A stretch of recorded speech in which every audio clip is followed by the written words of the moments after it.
Hey, what's up?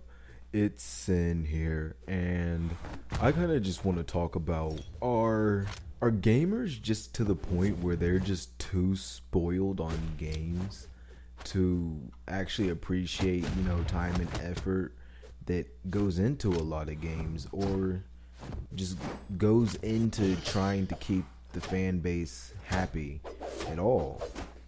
And what kind of sparks this for me is that I was just sitting and chilling, going through Steam, just seeing what's new, and I see Darksiders 2 Definitive Edition.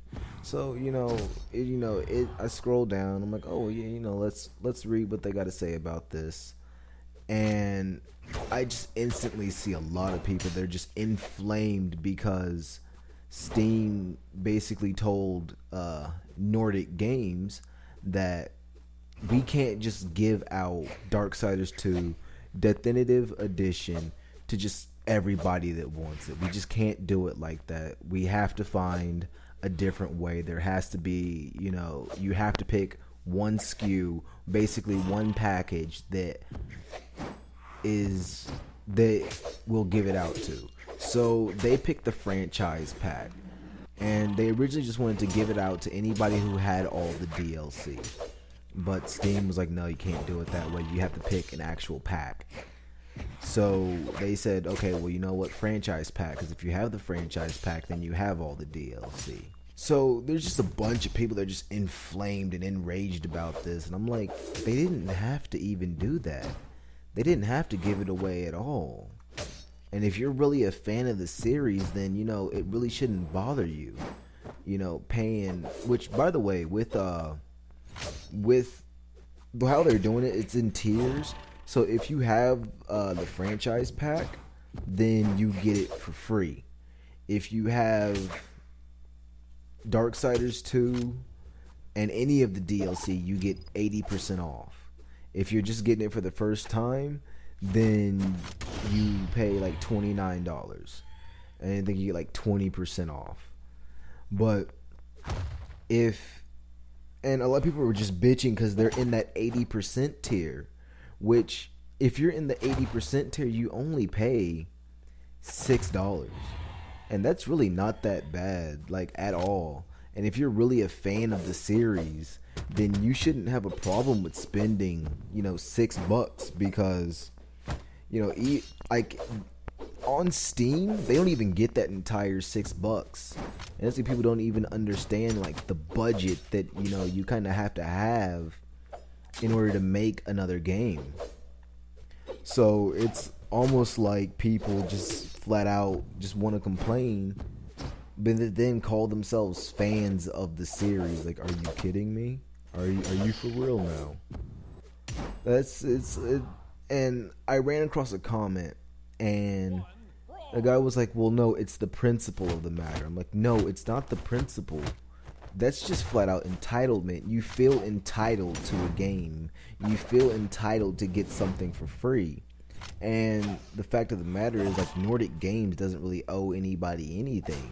They made a game, and then they made basically what is the collector's edition of the game, which I don't remember Fallout doing this. I don't remember a lot of games doing this, where they just made a game, and then, when the collector's edition comes out, well, if you bought everything beforehand on a previous version, then everything's free. Like, I actually don't really have a recollection of that many games that have ever done that, because they're still businesses and they still need to make money.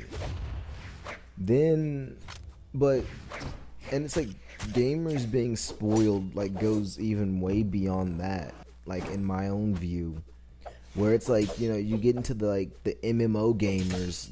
This is probably the most spoiled batch of people like I've ever kind of encountered in my life. And I mean that by MMO gamers complain when I guess a lot of functions that I guess are considered standard now aren't in a game. And it's almost like they want games now to play themselves instead of actually playing the game.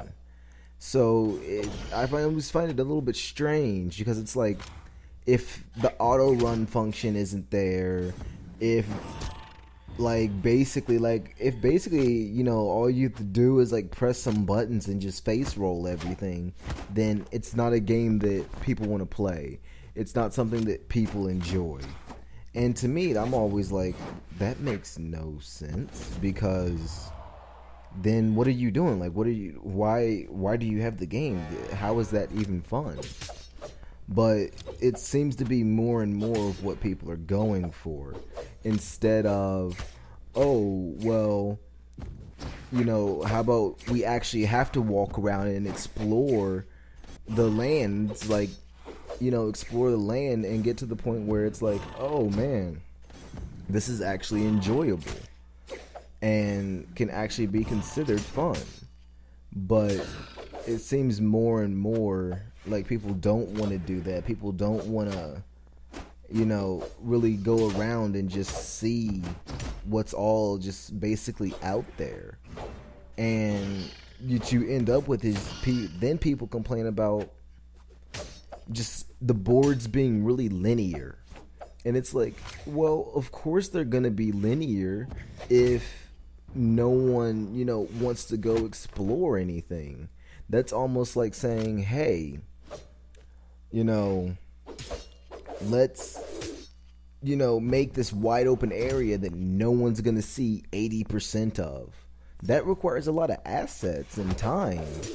And it's like, people are confused why games don't have that anymore. Why there's not just this big open world anymore. Why they're not making persistent worlds.